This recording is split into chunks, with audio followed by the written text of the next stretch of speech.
fire fall, come shake the ground with the sound of revival. Let heaven roar and fire fall, come shake the ground with the sound of revival.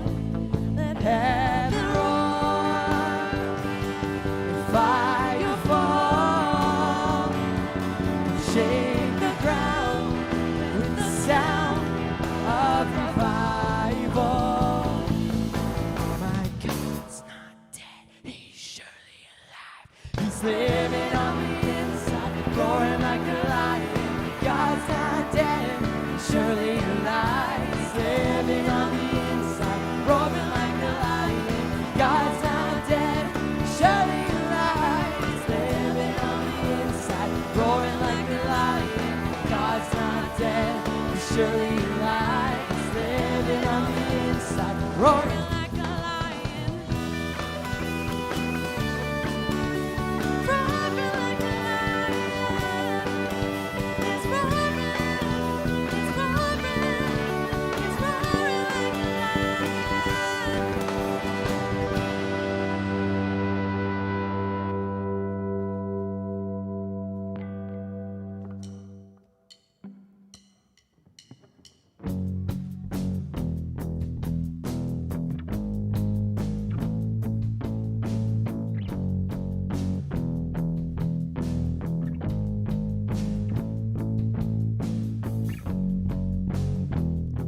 And if I gain the world, would it be worth the price? To work these hands to death and not be satisfied? To burn another sleepless night? I'd be so tired. I have strived enough to know that this divide can never be repaired through countless second tries. I stay the course, avoiding what is right. Now I'm so tired. I'm just so tired. I relent. There is nothing for me here. You can have it all. This life is not my own. You give life. That is worth the loss of mine. I surrender all my life to follow you.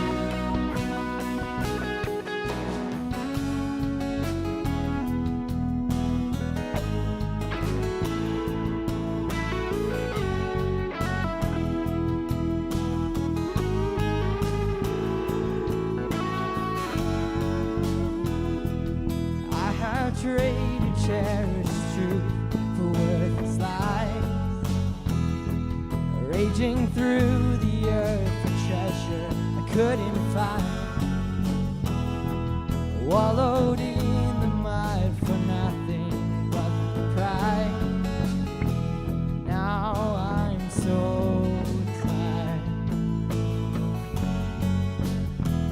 I'm just so tired. I relent. There is nothing for me here. You can have it all. This life is not my own.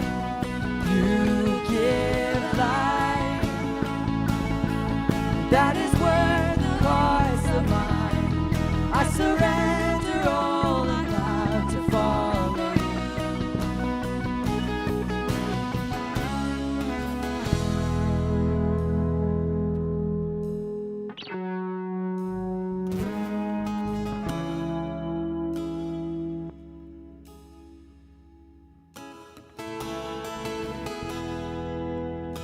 just want to live in peace.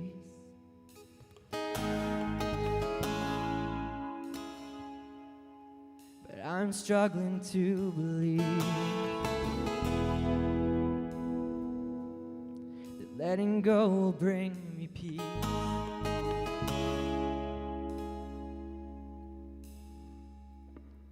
Can I sit here at your feet? This is right where I belong, and I can feel it in the soul. This is right where I belong. I know that I belong. And I know that I belong.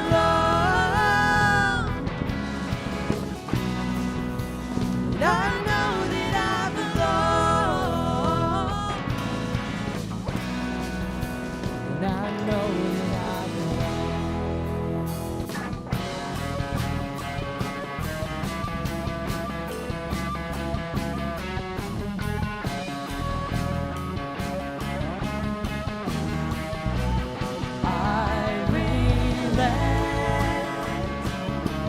there is nothing for me here. You can have it all. This life is not my own. You give life. That is worth the loss of mine. I surrender all I have to follow you.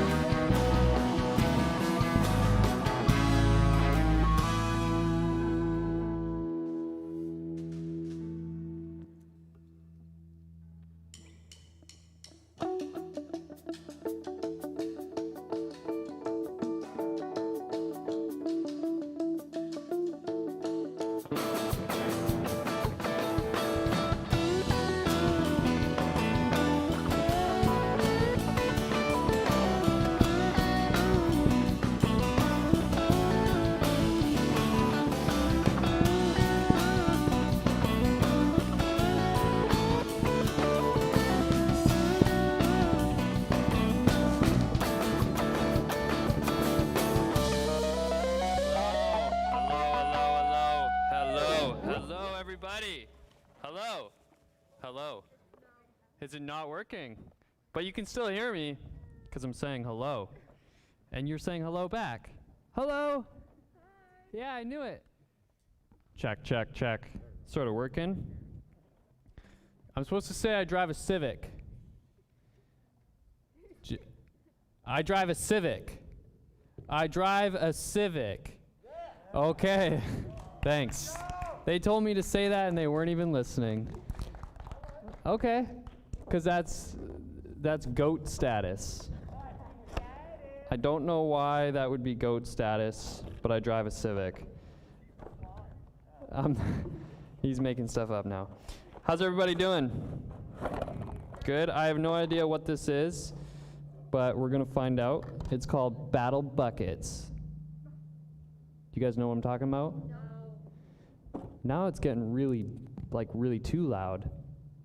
Guys, give a shout out to Colby. He's going to figure it out. Colby! Is his name Coco?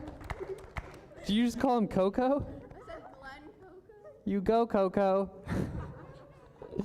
You go, Coco. That's a great nickname for Kobe. I like that. You go, Coco. What? I think there's a piece missing, guys. What is this thing? Oh, no. Okay, well, as I'm sort of looking at this, I'm going to invite our guest up tonight. It's a very special guest, someone who you do not know. A friend of mine, a guy who started coming to this church recently. His name is James Coop. Bring him up. Come on, James. James, how are you? I'm doing well. Oh, now it's working. Are you doing? You can have a seat. I'm going to see if I can keep fixing this thing because we're going to have battle buckets. We're going to do the battle bucket challenge. I'm a little intimidated by this. Are you? Are you good with battle buckets? We'll find out. Have you ever been in a battle bucket challenge? Be honest. No, I can't say that I have. Okay. Yeah, but look, it's saying there's 3 posts. Maddie, can you come build this? Thanks. Yep. Thanks, Maddie. Everybody, Maddie. They say she's the best at building things. Actually, my sister is. James, it's so good that you are here. Well, it's good to be here. I've actually been coming to this church for almost a year now, 1 year? and this is the fullest I've ever seen the sanctuary. Yeah, that's because we were not allowed to have church. I mean, I always Just so you assumed know. that there were only like 20 to 30 people who came here, Yeah. because that's all I Ouch. would see. Dude. I thought it was like 8 pastors Okay. and like 12 non-pastors. This is starting to hurt a little bit. So who are you? Me? Who am I? You're James. I'm James. What's your middle name? James is my middle name. James Coop? No, Oh. it's Kelsey James Coop. Oh. But I use the middle name. Your first name's Kelsey? It is. That's a great name. I think it's a great name, but my classmates when I was in grade 5 did not. Oh, smart. The whole post is for all 3. Sorry, I just figured. Okay, so your classmates kind of made fun of you? Yeah, I got teased a lot as a kid. I had a pretty bad speech impediment. I had what people thought was a girl's name. And so I got teased relentlessly as a kid, got bullied by the whole class. Dude, I'm sorry. Yeah. Was that actually hard or was it playful? Oh no, it The wasn't mix. playful. It wasn't playful. It was vicious. Kids can be mean? Yeah, go figure. I had no idea. Okay, we have this in common. For the first time ever, I'll tell everybody what my middle name is. And it's oh, do you want to know? Yeah, what's your middle Do name? you want to know? Do you guys want to know? Is it, Well, that'd be sweet. Joseph what? Joseph Jane.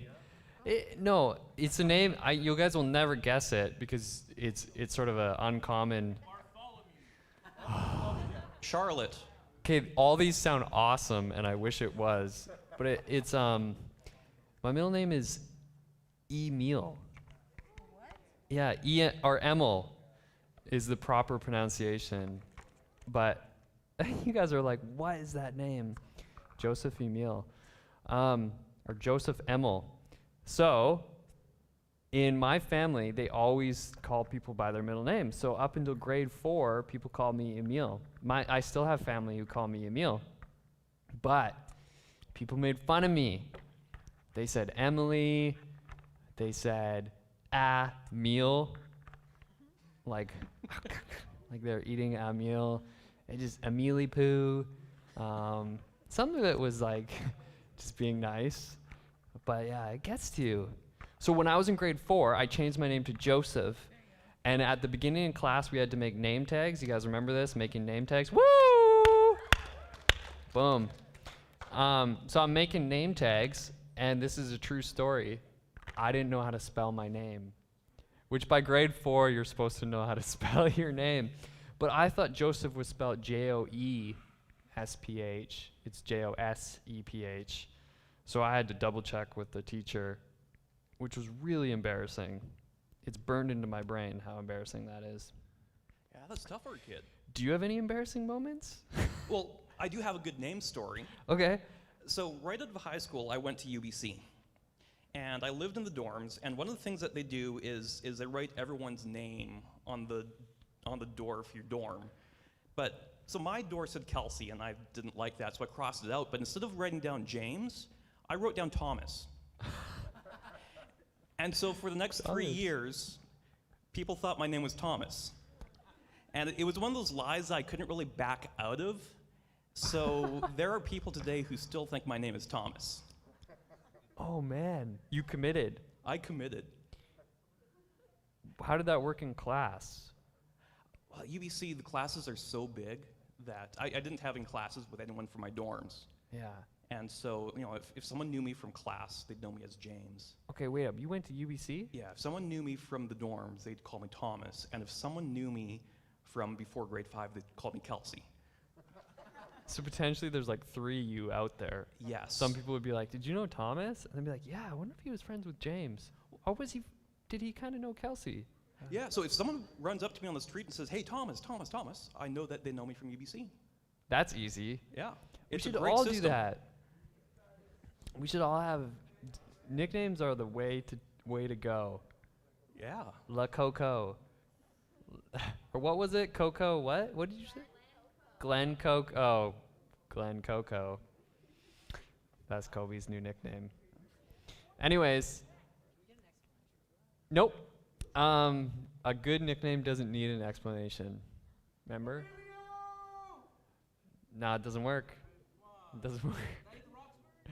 Oh, that's pretty good, but nobody here knows that movie. Okay, anyways, where'd you grow up? I grew up in a small town in the States called Gig Harbor, Washington. You're from the States? I am. There's so many layers to you. Who were you called in the States? What was your name? In the States, I was called James. Okay, so are you still American? No, I was never American. I was just down there on a green card as a resident alien. Oh yeah, they call you aliens. Yeah. What was that like? Yeah, it was pretty cool.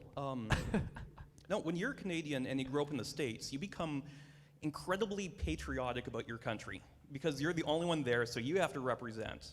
And so I could tell everyone everything about Canada and all the greatest inventors and all that stuff, and I kind of rubbed it in people's faces. So I was kind of that kind of guy. People didn't like me so much for that. Yeah. Because you were too I did. I said sorry. Oh, sorry. Why is that? Why do you think that's a thing? Us Canadians do that. I think as a society, we're taught to be polite on the surface. But we're actually kind of rude. You know, from my deep down. experience, like Americans, as a group, they're kind of cold and distant. But once you get to know them, they're the friendliest people in the world. But Canadians we're really polite on the surface. But deep down, we're kind of cold. Really? Yeah. Oh man, that's pretty bleak. I Yeah. think Americans are just cold, all the way through. You got to get to know them. Like when my sister and brother-in-law were getting ready to move, I drove into their neighborhood, and I remember that all the guys who were doing yard work, it was the middle of summer, just stopped what they were doing. They're all these big burly guys, like ex-military in tank tops. They just stop what they're doing and just stare at my car as it drives by. Because I was a stranger to the neighborhood, right? But once my brother-in-law explained, oh no, that's my brother-in-law, that's James, he's cool. They were all smiles and waving and all happy. They were like, yeah, Yeah. yeah, Not a someone threat. new. Oh man. Okay. Well, where should we go with this? What happened next? Gig Harbor, and then you went to school there, and then somehow you ended up. I went to UBC for a couple of years. Yeah, which is ended not up- in. That's in Vancouver. Yeah. Yeah. And it was tough. It was my first time being away from home for so long. I was in a dorm by myself. I didn't know anyone, and for the first time, school was hard. Like in high school, I didn't study at all, but I got really good grades. And so when it came to university, when things were actually tough, I didn't know how to study, and so I started failing my classes. Dang. And I got so stressed out. I didn't have any friends. I didn't know who to talk to. I had a falling out with my church, and I didn't have anyone who was encircling me. That's something that we've been talking about in church, being encircled by people. And so I was so anxious and depressed, I did the only thing I knew how to do to escape those feelings, and that was drink and do drugs. Dang. And this was in, how old were you? As soon as I turned 19, like my 19th birthday, I was at the bar. I realized I like alcohol a little bit too much, and then soon I was drinking in the morning instead of going to class. Before class? Oh yeah. Man. I was How so were you nervous functioning? and scared about facing the world. I didn't know what else to do. And so the only way I knew to escape was to drink, which would help me forget. Okay. So I don't think we're gonna play this game anymore. But Yeah, it just got juicy. So you were nervous about, what were you, like, deep down looking back, what were you really nervous about? People finding out who you really were? What was below the sort of the fears, the anxiety? The big thing was a lack of self-confidence. Yeah. I always compared myself to other people, like not out loud, but kind of deep down inside. I'd take a look at what other people were doing, and I never measured up to them. Now, this is before we had social media, the Facebook and Instagram. I can't imagine growing up with that. Do you think it's harder now? I think so. Because, like, now the comparison is, like, off, not just with their peers, but also with everyone. Oh yeah, I mean, when I post on Facebook, I'm posting like the top 1% moments of my life. The times when, everything went right, where things were cool, things were awesome. And so is everyone else. So when I look at someone else's like top 1% of their life and I compare it to the rest of my life, it pales in comparison. You know what I mean? Why can't we just compare our top 1%? Why do we have to compare? Why do we immediately go, well, this is how their life always is? Like, we know that's not true, but we just forget? I get confused. I think that as a society, we all have a bit of a self-confidence issue. That Yeah. we're not really secure in who we are. I know that for me, I didn't feel like I was worthy to be loved. I felt like I needed to prove it. I needed to prove to other people that I was good enough. But I could never measure up. So you kept down this path, and you kept looking for ways to sort of either numb or escape those feelings. Yeah. And that first led to drugs, or alcohol first. Yeah. And then to drugs. How long did that go on for? It was quite a process. So I dropped out when I was 20 and moved back home to my parents when I was 20 years old. Now, in the States, you have to be 21 to legally drink. Yeah. And so I didn't know how to get my hands on alcohol. Like, I didn't have a steady supply of it. I had a fake ID, which really sucked, and the clerks always saw through, and I'm glad I never got caught. And so my life was a little bit better there. I never really put two and two together that the reason why life is good right now is because I'm not drinking, but it was. And then I hit my 21st birthday, and it went downhill all over again. Dang. So when I was 22 years old, things were so bad. I was drinking every day, I was smoking pot every day, I was taking pills. My friend introduced me to oxys and Ritalin. I checked myself into rehab. Serious? I At did. 22? At 22 years old, I went into inpatient rehab for 3 weeks, and those were some of the best 3 weeks of my life. But I wasn't... Were you nervous, like, about recognizing you had a problem? Like, was that because most people deny they have a problem for a long time. So and usually you have to hit some sort of rock bottom. Yeah. For me, I always knew that I had a problem. Even from the beginning? Like, how Not does it- right away from the beginning, but since I went to rehab, I always knew that I had a problem. Sometimes I would shift back into being in denial of it, Yeah. but my problem was that I kept thinking that I was the solution. That if I did things this way or that interesting. way, if I just changed my routine a little bit, I tried putting elastic bands around my wrist and snapping myself Right. when I thought about drinking. So, like most anxious people, you were looking for control. Yeah. Yeah, I wanted control. And then eventually rehab was like telling you were not in control. Yeah, but I didn't take that message to heart. I don't think I was mature enough. I wasn't ready for that message. Yeah. And so once I got out of rehab, about 6 days later, I lived in a really rural place, so it was about a mile walk to the nearest gas station. So I walked a mile to the gas station to buy a 6-pack of beer and brought it home. And I hated myself for that. This is after rehab. Yeah. Yeah. It was a big defeat. It was an embarrassment. And then I felt so bad about myself doing that, right? That compounded the negative emotions that I had, Yeah. and that just made me drink more. You kind of get stuck in like a feedback loop where it just keeps fueling more of the issue. Yeah. So it's like, I feel Absolutely. bad about myself, so then I go do this, and that makes me feel bad about myself, so I go do this, which makes me feel bad about myself, so I go, and it's like, you're stuck. So how long were you stuck for? I was stuck for years. Really? Until I got sober when I was 34 years old. Wow. Now, a lot of stuff happened between... People need to know how old you are, I guess. Yeah. Right. Actually, I was Should we do- 30... I was 33. I was just about to turn 33, sorry. I was 32. Okay. I'm 37 now. So Okay. in July, I'll celebrate 5 years of sobriety. Yes. That's awesome, dude. But yeah, things were tough. Because alcoholism, addictions, substance abuse, like any escapism behavior that we use just gets worse over time. It doesn't get better on its own. If it goes any direction, it's going downhill.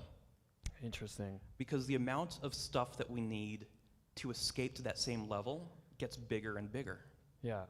And so for me, I got... Because you build up a tolerance to it, right? So Yeah. then you just need something bigger to Yeah. feel in control. Yeah. Or feel something even. Yeah, and so I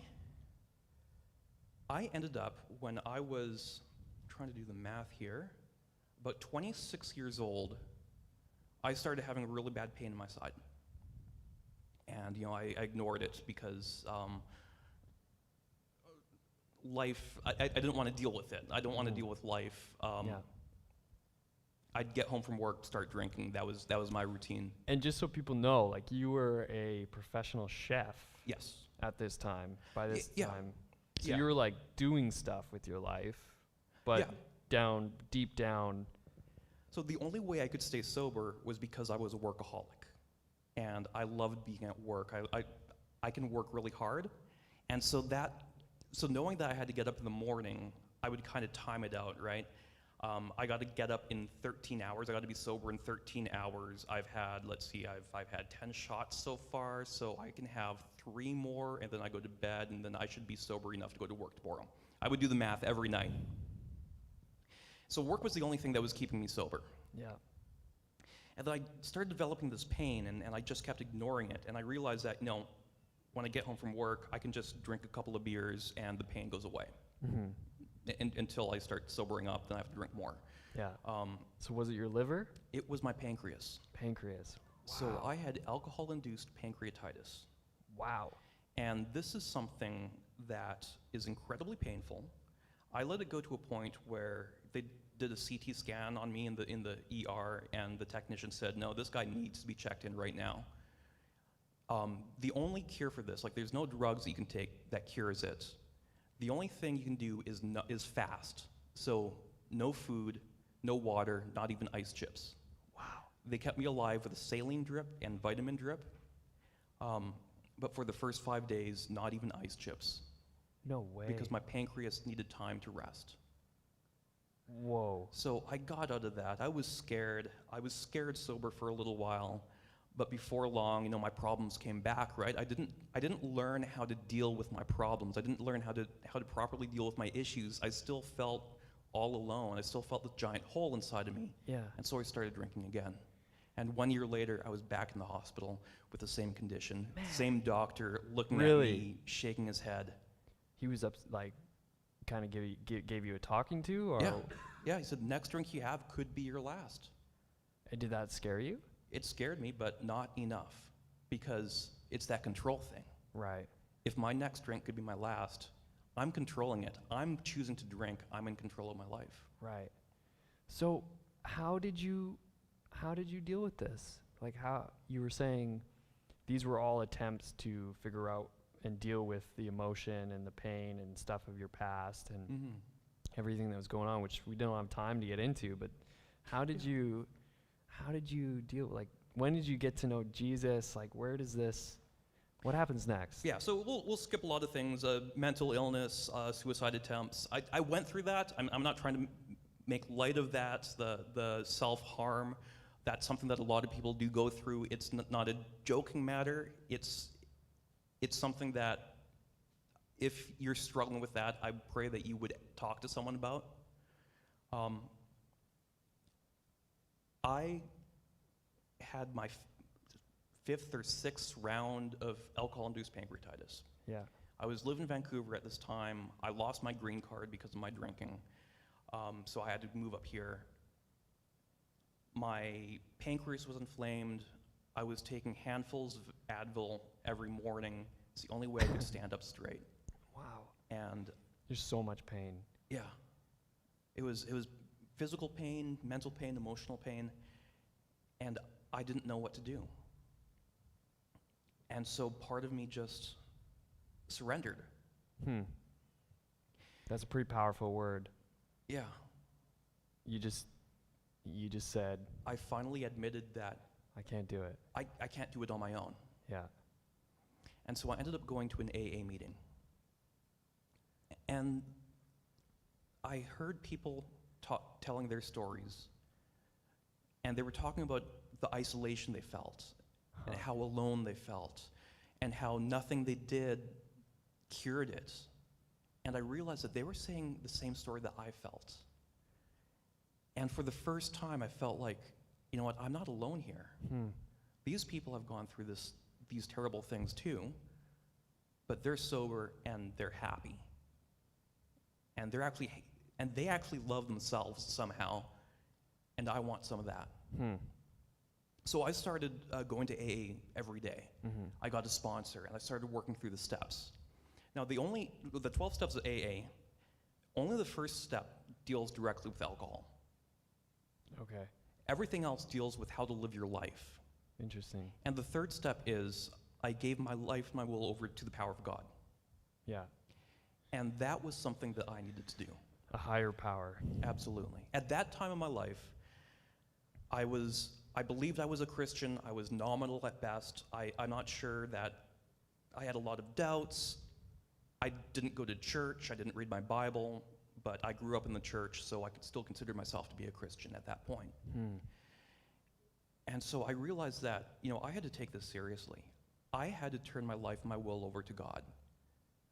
Like, I had tried to do things my way, and I failed, right? If I do things, if I let myself be in charge of my life, I'm going to screw it up. Yeah. And so I had to say yes to God and say, show me what you want me to do, and follow what He led me to do. Wow. So this is the first time where you're saying, like, I'm actually going to follow you, not just like Not just sit in do church, what's sing the nice. hymns. Yeah. You're not just going to do what's comfortable. You're Yeah. going to do the hard thing. Yeah. Yeah. That's what I did. Wow. And now here's the great thing. If you ever talk to an alcoholic or a drug addict, they'll tell you that the compulsion to use never leaves, that you're always tempted. You probably don't know as many, you might know people who've quit smoking before, who say that, there's always that temptation. Yeah. You see someone smoking, I got that urge to smoke. Well, 6 months into my journey of sobriety, giving my life and will over to the care of God, He took away my compulsion to use. Wow. Praise the Lord. Guys, that's awesome. That's amazing. That's grace, right? That is great. That's a miracle. Yeah. I had tried to quit on my own. It never worked. I'd been in the hospital with alcohol-induced pancreatitis multiple times. That didn't scare me sober. Yeah. I had to give up. I had to surrender. I had to admit that I can't be in control. Wow. That's huge. Can you get up for a sec? I always get my guests a gift, and I hid yours down here. I think this is appropriate because I just want to give you a big hug, but instead I'm going to give you this. This is a comfy. I don't know if you guys know about this, but it's just it's like a blanket that you can wear. That's for you, man. Awesome. So that's God's love, just blanket style, just wrapped in it. I don't know where the cameras The are. Comfy Just Life. Put that there. Right there. Sponsored by The Comfy Life. Pays for itself. It's so warm. I won't say. Okay. Dude, that was an amazing story. Just before we Because we could talk. I mean, if you guys want to ask him questions later tonight too, I'm sure he'd Yeah. be willing. No question is off bounds. Yeah. You can ask me anything, Yeah. and I will answer you honestly. We'll close the Wednesday night live loop, and then it won't be on air. But before we sort of end this part, I've been thinking about the passage in Luke 5, which is where Jesus is calling his disciples. And I'm just going to read it. So there was a crowd pressing in on Jesus to hear the word of God, and he was standing by the lake, and he saw 2 boats by the lake, but the fishermen had gone out, and they were washing their nets. Getting into one of the boats, which was Simon's, he asked them to put out a little from the land. He sat down and taught the people from the boat. And when he had finished speaking, he said to Simon, "Put out into the deep and let your nets to catch." And Simon answered, "Master, we toiled all night and took nothing, but your word I will let down the nets." And when they had done this, they enclosed a large number of fish, and their nets were breaking. They signaled to their partners in the other boat to come and help. And they came and filled both boats, so they began to sink. But when Simon Peter saw, he fell down at Jesus' knees, saying, "Depart from me, for I am a sinful man, O Lord." For he and all who were with him were astonished at the catch of the fish that they had taken. And so also were James and John, son of Zebedee, who were partners with Simon. And Jesus said, "Simon, do not be afraid. From now on you will be catching men." And when they had brought their boats to the land, they left everything and followed him. Can you resonate with that story at all? Just in the sense of, like, they had their idea of what to do and how to fish. They had this sense of what they thought. And then Jesus says, This happens in Galilee, right? yeah, All right, so Galilee is a smaller place, so presumably Peter and Jesus might know of each other at this point. yeah, Jesus is a carpenter, not a fisherman. Peter Right. is the fisherman. Like, he's got the fishing business. His whole family has been fishing. And suddenly a carpenter is saying, "Throw your nets over there and it'll work." It's like if during worship, if I was sitting in the back and say, "Hey, Riley, don't play that G, play that C instead." Just calling up from the crowd. you can do that though. Yeah, But yeah, no, I agree. That's crazy. yeah, And they were like, "What? But we've already done that. yeah. It's not going to work." It's what they didn't say. Like, if I was them, I would say, "Are you crazy? You're not a fisherman. What do you know?" Yeah. They kind of did say that, but then they did it anyways. Yeah. They took that step of faith. Yeah. So that's amazing. Recently, just to close with this, you realized you needed a community. Like, you wanted people around you because you thought that was really important. Yes. And then the pandemic hit. The pandemic hit. I was living in a rooming house in Coquitlam. And so with the pandemic, I was stuck in a little bedroom 24 hours a day, trying to do everything online, sleeping in there, eating in there, and it was driving me crazy. Yeah. Like, I got so depressed, I got so anxious. I started seeing a psychiatrist, I was put on medications, and I was just miserable. And so my parents lived in Chilliwack. They had just moved here a couple years ago. So I came out here and moved in with them. And then you were like, I got to get plugged into a church, but no churches were meeting. So how Yeah. did you find us? So my aunt, who lives in San Francisco, watches this church's service online. What? Oh, I love it. That's so weird. And so that's how I heard about this church. I heard there's a good young adults program. And so at BCIT, where I've been going to school for the last 4 years, I work with the Christian Club. I've been working with them for 3.5 years on their leadership team. And I thought, you know what, I know what ministry is like with young adults. I want to get plugged into a young adults program. And so I sent an email to the church, got connected with Joe, and I said, you know what, I'm a student, I'm a mature student, I'd like to get plugged in with young adults. Yeah. And so in September, young adults started meeting. I started going there, and Yeah. Thursday nights I was here in the audience. Sometimes it was an audience of one. I guess audience isn't the right term for During the church recording? service. Yeah, Yeah. yeah. And so I was here every Thursday night.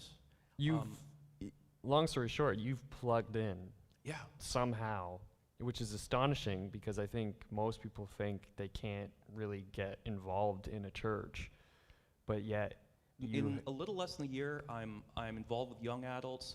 I'm involved with a worship band. you're here. I'm doing a small group class with Pastor Wayne.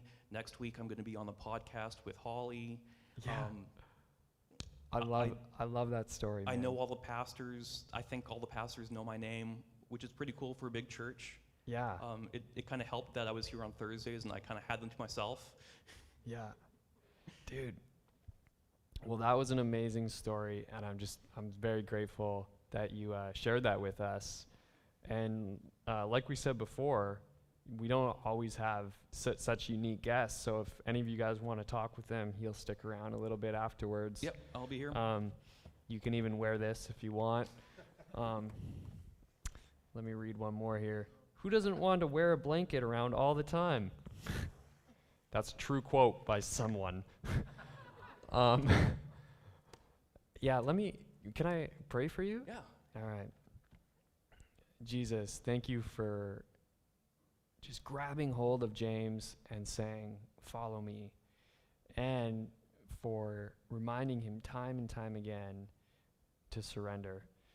And Lord, just that the fact that you took away any desire or compulsion to drink is just evidence of your just astonishing grace, that he has, like all of us, not perfectly submitted to you, but just continues to press in and want more of you and follow you and have that courage to step out, not just stay in a comfortable life, but to actually follow you. Lord, thank you for that adventure you call us to, and may we be boldened by this story. We pray this in your name. Amen. Thank you, James. Band, take us home. Okay, so the next song that we're going to play for you guys is called Death Was Arrested. And this song is just an awesome song that speaks of God's grace and forgiveness for us. And it just speaks of, like, here, I'll just read one line for you. Alone in my sorrow and dead in my sin, lost without hope and no place to begin. So it kind of speaks of that rock bottom that we all come to at some points in our sin. And our sin leads to death, and it says that in the Bible. But we have that hope and that grace in Jesus because he died on the cross for our sins. So, yeah, I just encourage you guys to listen to the lyrics of this song, sing along, and yeah, just worship through this. Here's Death Was Arrested. Alone in my sorrow and dead in my sin, lost without hope of a place to begin. Your love made a way to let mercy come in. When death was arrested and my life began, ash was redeemed, only beauty remains. My orphan heart was given a name. My mourning grew quiet, my feet rose to dance. When death was arrested and my life began. Oh, your grace so free washes over me. You have made me new. Now life begins with you. It's your endless love pouring down on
pouring down on us. You have made us new now. Life begins with you.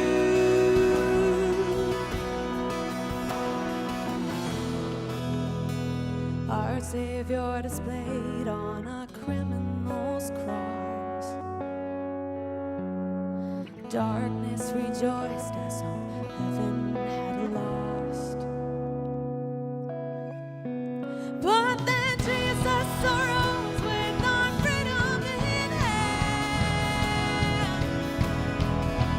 That's when death was arrested, our life began. That's when death was arrested, my life began. Oh, your grace so free washes over me. You have made me new now. Life begins with you. It's your endless love pouring down on us. You have made us new now. Life begins with you. Oh, we're free, free, forever we're free. Come join the song of all the redeemed. Yes, we're free, free, forever, amen. When death was arrested, my life began. Oh, we're free, free, forever we're free.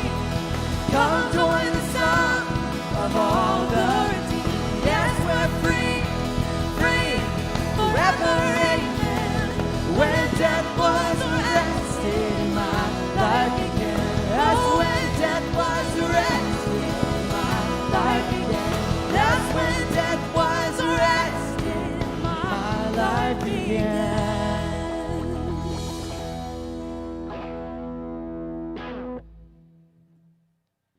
Thank you guys so much. Youth live stream is done.